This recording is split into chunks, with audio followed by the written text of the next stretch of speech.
नमस्कार दोस्तों, स्वागत है आपका हमारे चैनल टेक स्टॉक में। इस चैनल के माध्यम से हम एजुकेशनल पर्पस से आपके लिए नई नई कंपनीज की वीडियोस बनाते हैं, जिसमें हम आपको इन्फॉर्मेशन देते हैं कि किस कंपनी में क्या लेटेस्ट चल रहा है। तो आज की वीडियो बड़ी इंटरेस्टिंग होने वाली है। हमारे चैनल को शेयर करिए, सब्सक्राइब करिए और कमेंट में हमें बताइए कि हम इसको कैसे बेहतर बना सकते हैं।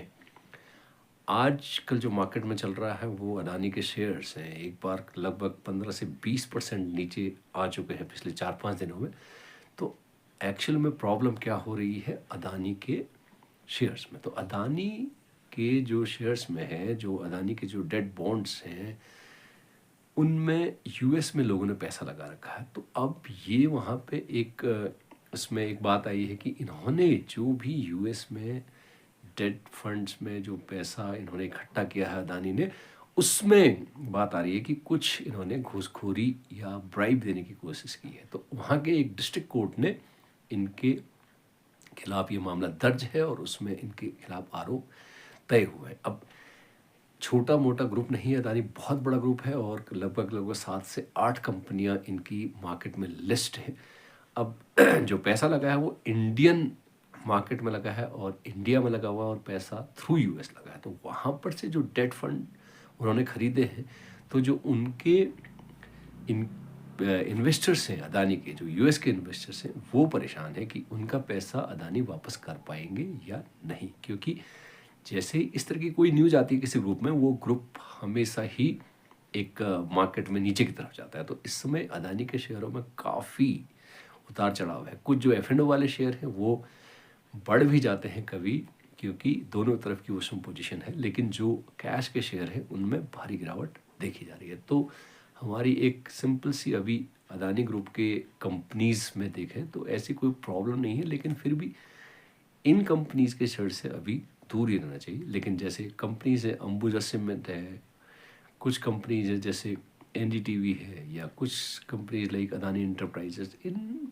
कंपनीज के अलावा जो और कंपनियां जैसे अदानी ग्रीन है वो काफ़ी गिर चुका है, और टोटल गैस है वो काफ़ी गिर चुका है। तो इस तरह के जो शेयर्स हैं, इनसे अभी हम तो दूरी बना के रख रहे हैं। आप भी अपने फाइनेंशियल एडवाइजर से एडवाइस लेके इन शेयर्स में कुछ टाइम के लिए, जब तक ये स्थिति सारी क्लियर नहीं हो जाती, क्योंकि यूएस में भी ये अदानी ग्रुप जो है वो लोअर कोर्ट के बाद हायर कोर्ट्स में इनको लड़ेगा ज़रूर। अपने जो भी क्लेरिफिकेशन है उन्होंने देंगे।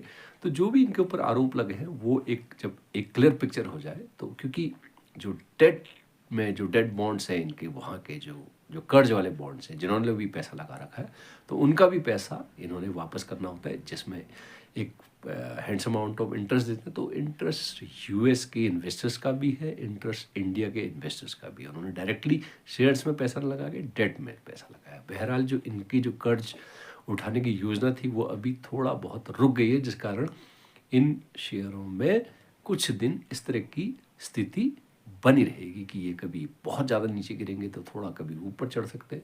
लेकिन फिर भी हमें इन शेयरों में थोड़ा सा वेट एंड वॉच वाली स्थिति रखनी चाहिए। लेकिन वहाँ पे हम इन शेयरों के साथ जो और शेयर गिर चुके हैं, जैसे इसमें एक एपेक्स शेयर है इंडियन मार्केट का, वो है Reliance industries. Reliance industries after the split, एक में एक बोनस जो हुआ था, स्प्लिट नहीं कह सकते उसको, बोनस जो शेयर दिया था इन्होंने एक शेयर के साथ एक, तो वो लगभग 1100 रुपये, 1150 रुपये, 1160, 1170 के आसपास आ चुका है। तो बड़ा अट्रैक्टिव वैल्यूएशन इस समय हो रहा है। लेकिन मार्केट में भारी गिरावट के कारण इस शेयर में भी एवरी डे रोज ही गिरावट हो रही है। तो यहाँ पे जो रिलायंस के साथ ऐसी कोई प्रॉब्लम नहीं है, लेकिन रिलायंस का शेयर बहुत सालों से एक दायरे में फंसा हुआ है। अब इस 1:1 बोनस के बाद ये लगभग 1200, 1200, 1250, 1100 के आसपास चल रहा है। तो इसकी जो फेयर वैल्यू जब ये स्प्लिट नहीं हुआ था लगभग 3000 थी।